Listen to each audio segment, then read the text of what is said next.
కృషి ఉంటే మనుషులు ఋషులవుతారు, మహాపురుషులవుతారు, తరతరాలకి తరగని వెలుగవుతారు. చేసే పని పట్ల శ్రద్ధ ఉంటే విజయాలు సొంతమవుతాయనడంలో ఎలాంటి సందేహం లేదు. ఎంచుకున్న రంగంలో రాణించాలంటే అలుపెరగని కృషి చేయాల్సింది. నేడు ప్రపంచంలోని ప్రముఖులంతా ఆవకోవకు చెందిన వారే. ఇప్పుడు వారందరి శాసన ఓ 18 ఏళ్ల యువకుడు చేరిపోయాడు. అతని పేరు ప్రపంచమంతా మారుమ్రోగిపోతోంది. ఇంతకీ ఆ యువకుడు ఎవరా అని ఆలోచిస్తున్నారా? అతను మరెవరో కాదు, తెలుగు తేజం గుకేష్ దొమ్మరాజు.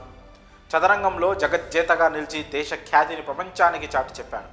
భారత చదరంగం చరిత్రలో నూతన అధ్యాయానికి తెరలేపాడు. చైనాకు చెందిన డిఫెండింగ్ ఛాంపియన్ డింగ్ లిరెన్తో జరిగిన చివరి పోరులో గుకేష్ విజయం సాధించాడు. యంగెస్ట్ వరల్డ్ చెస్ ఛాంపియన్షిప్గా రికార్డు క్రియేట్ చేశాడు. 18 ఏళ్ల వయసులోనే వరల్డ్ ఛాంపియన్షిప్ కిరీటం కైవసం చేసుకున్నాడు.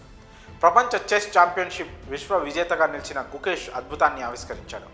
గుకేష్పై ప్రపంచవ్యాప్తంగా ప్రశంసల వర్షం కురుస్తోంది. సినీ రాజకీయ ప్రముఖులు అభినందనలతో ముంచెత్తుతున్నారు.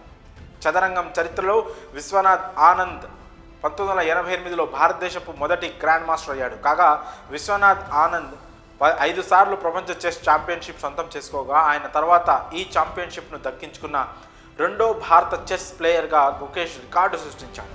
అయితే వరల్డ్ ఛాంపియన్ అయిన గుకేష్కు ప్రైజ్ మనీ ఎంత వస్తుంది, ఎన్ని కోట్లు అందిస్తారనే చర్చ నడుస్తోంది.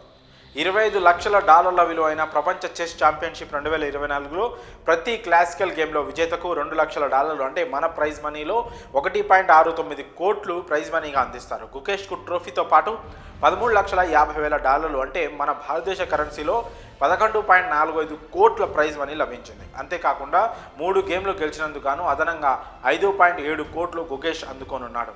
మొత్తంగా గుకేష్కు 16.52 కోట్ల ప్రైజ్ మనీ లభించింది. ఇక చైనాకు చెందిన లిరెన్ 2 ఆటలు గెలవడంతో అతడికి $11.5 లక్షల అంటే 9.75 కోట్లు రానున్నాయి. కాగా గుకేష్ తల్లిదండ్రుల స్వస్థలం ఆంధ్రప్రదేశ్లోని తూర్పుగోదావరి జిల్లా.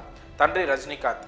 ఈ దంపతులు చెన్నైలో స్థిరపడ్డారు. గుకేష్ 29 మే 2006న చెన్నైలో జన్మించాడు.